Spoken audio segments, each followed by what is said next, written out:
Foliculite decalvante ou descalvante. O que é isso? A foliculite decalvante ou descalvante é uma doença que acomete o couro cabeludo e pode causar alopécia permanente. A palavra descalvante tem como sinônimo a palavra escalvante, que significa sem cabelos, careca, árido, um campo sem vegetação. Em geral, esse tipo de foliculite acomete os homens de meia idade, ou seja, varia entre os 40 a 60 anos. E é uma doença adquirida. A pessoa ela não nasce com a doença e também não está relacionada com a sua genética. Um dos grandes problemas dessa doença é o seu difícil diagnóstico e tratamento, porque os sintomas só aparecem quando a doença já evoluiu bastante. E ela começa, como vocês podem ver na imagem, com pequenas pápulas. E aqui eu vou abrir um parênteses para explicar a diferença entre pápulas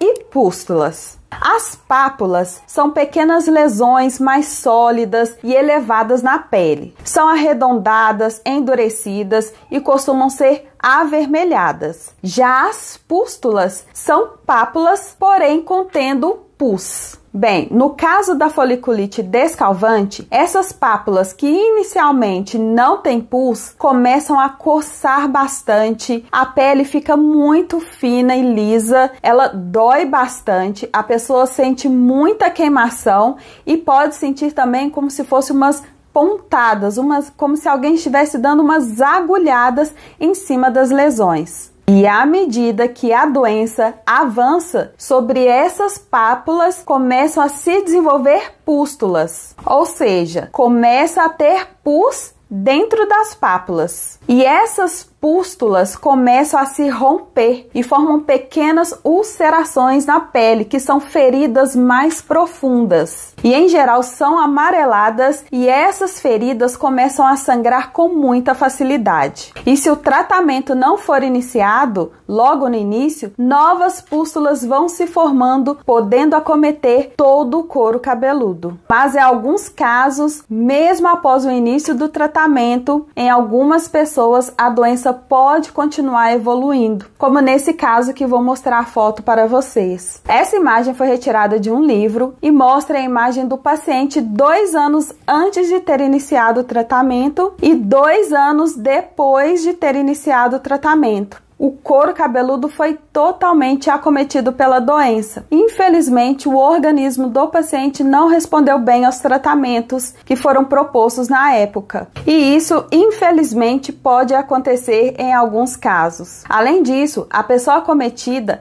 também pode ter ao longo do seu corpo uma intensa ceratose pilar, que são manchas ásperas e pequenos inchaços semelhantes a acne na pele. Agora me conta se você tem essa doença ou conhece alguém. Escreva aí nos comentários a sua experiência com os tratamentos, o que você fez ou está fazendo que deu ou não resultado. Isso vai ajudar milhares de pessoas. Agora vejam a imagem da foliculite descalvante em fase inicial. Vejam que tem apenas pápulas, que são bem pequenas e não apresenta pus. E nas fases iniciais, a pessoa acometida pode achar que são apenas algumas espinhas internas que vão sumir sozinhas e por isso procuram ajuda profissional apenas quando a doença já avançou muito. E ao contrário da foliculite queloidiana, que afeta a nuca, essa foliculite decalvante começa a acometer o vértice, que é a região que fica um pouco acima da nuca. E devido ao processo inflamatório intenso que essa doença causa ao couro cabeludo, ao longo do tempo vão se formando cicatrizes nas áreas afetadas. E essas cicatrizes acabam matando os folículos pilosos e por isso, na região afetada, não nascem mais cabelos. Outro fator interessante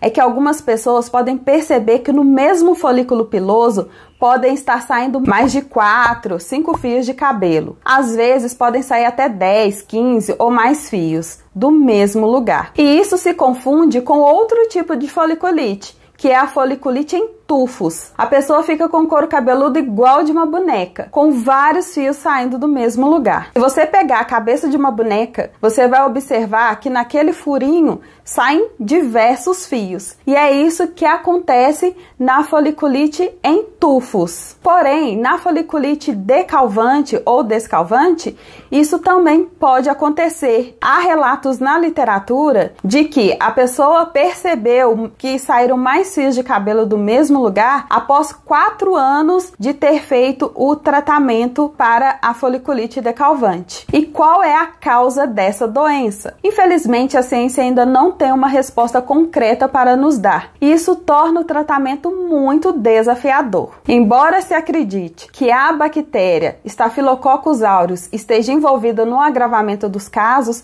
ainda não há estudos que nos diga qual é a relevância dessa bactéria no desenvolvimento e no agravamento dessa doença. E também não há estudos demonstrando que essa doença está relacionada com a imunidade da pessoa. E quais são os cuidados que você pode adotar para amenizar esse quadro? O primeiro cuidado, e que é fundamental, mas eu sei também que é muito difícil porque as lesões coçam muito, mas o primeiro cuidado é justamente esse, de não coçar as lesões, para evitar o aumento desses ferimentos. E o ato de coçar, consequentemente, acaba propagando a doença para as demais áreas do couro cabeludo. O segundo cuidado a ser utilizado é usar shampoos antissépticos. E se você gosta de usar bonés ou chapéus, deve lavá-los todos os dias também com produtos que sejam antissépticos. E isso se estende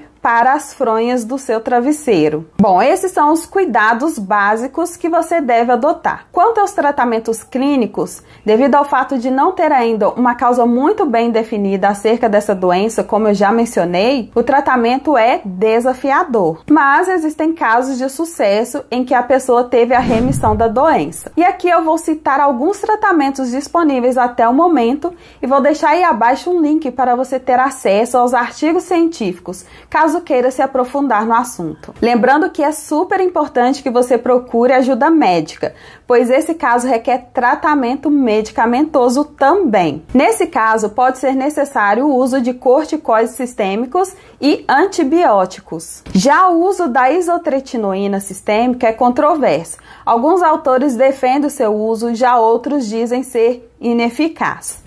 E devido à formação de pústulas com a presença da bactéria Staphylococcus aureus, alguns autores sugerem o uso dos antibióticos. Eu não posso citar aqui quais são os antibióticos mais indicados pelos autores para não te induzir a adquirir esses medicamentos sem se consultar com um médico para escolher o que é melhor para você. Você também pode fazer um acompanhamento com terapeutas capilares. Eles vão tratar a parte externa do seu couro cabeludo. Vão ajudar a amenizar os processos inflamatórios através das sessões de terapia capilar. E aí você pode conciliar o tratamento medicamentoso com as sessões de terapia capilar, que vai também ajudar a diminuir as manifestações e proliferações das bactérias, como a Staphylococcus aureus. E a pergunta que eu mais recebi quando eu fiz o outro vídeo sobre foliculite é se tem cura. Dos artigos e livros que eu li, não encontrei casos de cura, mas encontrei casos em que a doença entrou em remissão. Infelizmente, é uma doença que pode sumir e aparecer novamente várias vezes, mesmo após o término do tratamento, sendo necessário iniciar o tratamento novamente. E aqui eu gostaria de falar que a pessoa que tem essa doença costuma sofrer tanto pela própria doença, pelo fato de causar dor,